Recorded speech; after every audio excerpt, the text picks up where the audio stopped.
दोस्ती में धोखा, जल्द अमीर बनने की चाहत और एक संगीन गुनाह। जुर्म की ये दास्तान किसी को भी हिलाकर रख देगी। जी हां, आगरा से एक कारोबारी का जवान बेटा लापता हुआ। उसकी गुमशुदगी की शिकायत दर्ज हुई, लेकिन 6 दिन बाद जब पुलिस ने खुलासा किया तो हर कोई हैरान रह गया, क्योंकि कारोबारी के बेटे को साजिश के तहत अगवा किया गया था, फिर उसका कत्ल किया गया और उसकी लाश का अंतिम संस्कार कर दिया गया और इस संगीन गुनाह को अंजाम दिया गया 2 करोड़ रुपयों के लिए।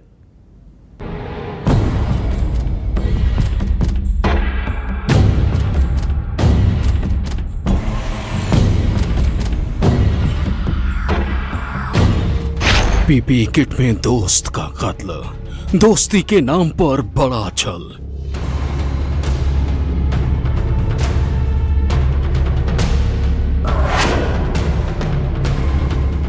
दोस्त क्यों बन गया हत्यारा, अपने ही दोस्त को क्यों मारा?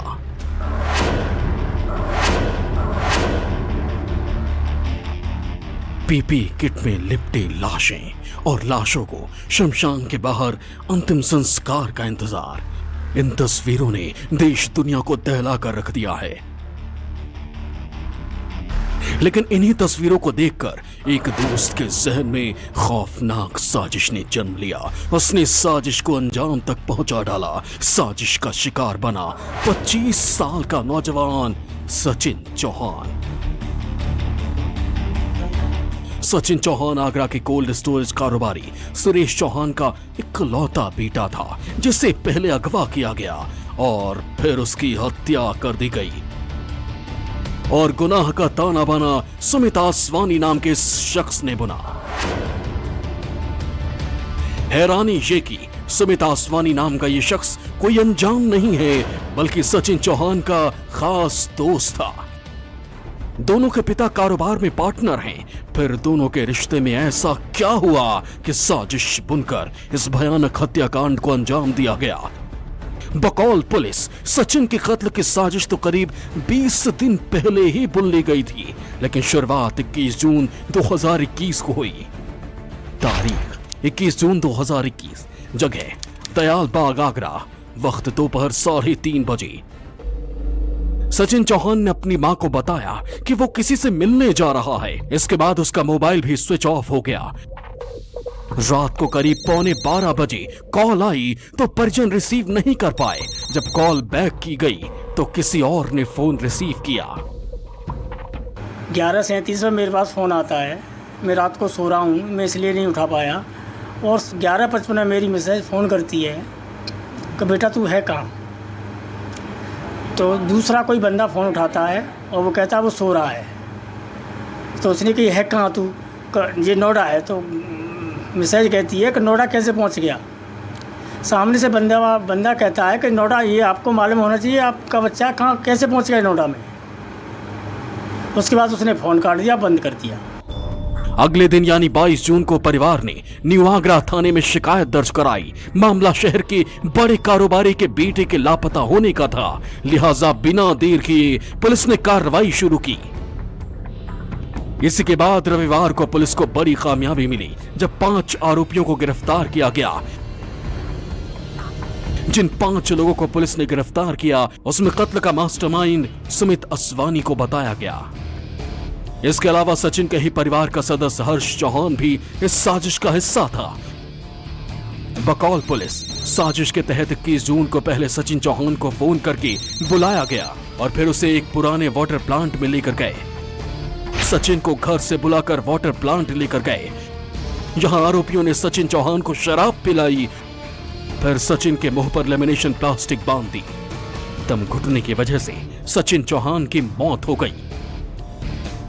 सुमित आसवानी और उनका साथियों लोग ने मिलके उसका सचिन का अपने आप बुलाया, ले गया, घर से ले गया उन लोग।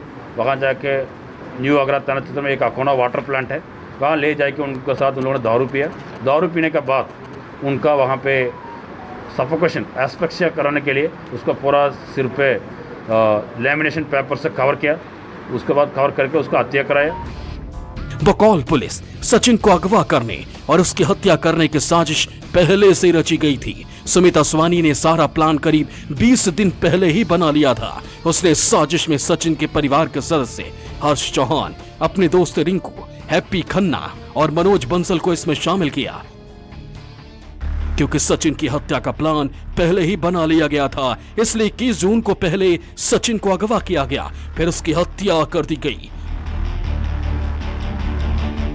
इसके बाद सबसे बड़ा सवाल था कि लाश को ठिकाने कैसे लगाया जाए, और तब सुमित के जहन में सबसे खौफनाक आइडिया आया।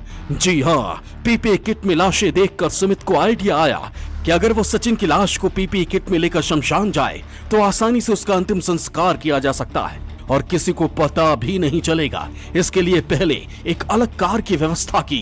5 आरोपी लाश लेकर आगरा के बल्केश्वर शमशान घाट पहुंच गए। यहाँ सचिन का नाम रवि वर्मा बताया गया ताकि पुलिस तहकीकात करने पहुंचे तो किसी को पता भी ना चले। उसका योजना यह था, वो पहले हत्या करके ले जाके कहीं ले जाएंगे, किसी की शक हो सकता है, इसीलिए उन्हें आजकल हमारा कोरोना से किसी आदमी शक नहीं कर सकता। जो कोरोना बीमारी कहेंगे तो जो घाट है, जो अंतिम संस्कार होते हैं शमशान घाट, वहाँ कोई आदमी उनके ऊपर शक नहीं हो सकते, इसीलिए उन्होंने बॉडी कार्ड छुपाने के लिए ये आसान से ये योजना बनाया था उन्होंने। आरोपी जानते थे कि सबसे पहले पुलिस सचिन के मोबाइल की लोकेशन पता करेगी, इसलिए साजिश के तहत 21 जून की देर रात एक आरोपी ने फोन पर बात की तो उसने सचिन की लोकेशन नोएडा बताई। जब अगले दिन पुलिस ने लोकेशन ट्रेस किया तो मोबाइल की लोकेशन इटावा मिली। इसके बाद कानपुर पुलिस को घुमाने के लिए उन लोगों ने ये काम किया था, क्यों वहाँ डेड बॉडी इसकी ओरिजिनल नाम पे करेंगे तो पुलिस पकड़ सकता है, जो सचिन चौहान का नाम को बुक करेंगे तो पता चलता है, सब आसान से पुलिस पकड़ जाएगी, और लड़का का मोबाइल कहीं इधर लोकल में कहीं मिल जाएगा तो पुलिस उनका सब पहुँच सकता है। इसीलिए उन्होंने सब डिस्पोज करने के लिए अलग अलग जगह बाहर इस तरह का उन्होंने तो एविडेंस मिटाने के लिए ये सब प्रयास किए इन लोगों ने पुलिस को घुमाने के लिए। आरोपियों को यकीन था कि पुलिस इन तक नहीं पहुंच पाएगी। ऐसा इसलिए क्योंकि पुलिस की हर मूवमेंट की जानकारी इन तक पहुंच रही थी, और इसमें सचिन चौहान का परिवार सदस्य हर्ष चौहान मदद कर रहा था। लेकिन रविवार रात के बाद आरोपियों का प्लान कारोबारी सुरेश चौहान से 2 करोड़ रुपए फिरौती वसूलने का था। इसके लिए आरोपी नए सिम कार्ड खरीदने के लिए निकले थे, तभी पुलिस ने इन्हें दबोच लिया। तो सुमित असवानी और सचिन चौहान दोनों अच्छी दोस्त है, और उसके साथ बाकी 2 दोस्त लोग भी है, और इन लोग का प्लान तो ये था, इसका ले जाके किडनैपिंग करके मर्डर करके उसके बाद सचिन चौहान का पापा से 2 करोड़ फिरौती मांगना था।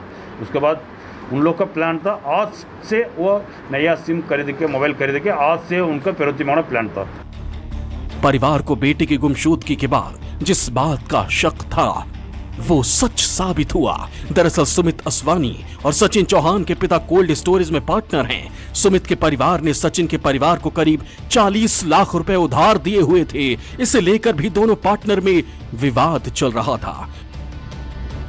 उससे पैसे देने कितने? 40 लाख रुपए। उसका जो भाई है, चाचा का बेटा, उसने बोला कि उसके साथ बैठ के प्लानिंग बनी कि अगर 2 करोड़ मांगेंगे मिल गए तो ठीक, नहीं मिले तो तेरे 40 लाख मैं दूंगा। पैसों के विवाद को आपसी बातचीत से सुलझाया जा सकता था, लेकिन दोस्ती का फायदा उठाकर सुमित असवानी ने जिस गुनाह को अंजाम दिया, उसने एक परिवार से उसका बेटा छीन लिया तो 5 लोगों को जुर्म की दलदल में उतार दिया। विमल मिश्रा, आगरा न्यूज़ 24।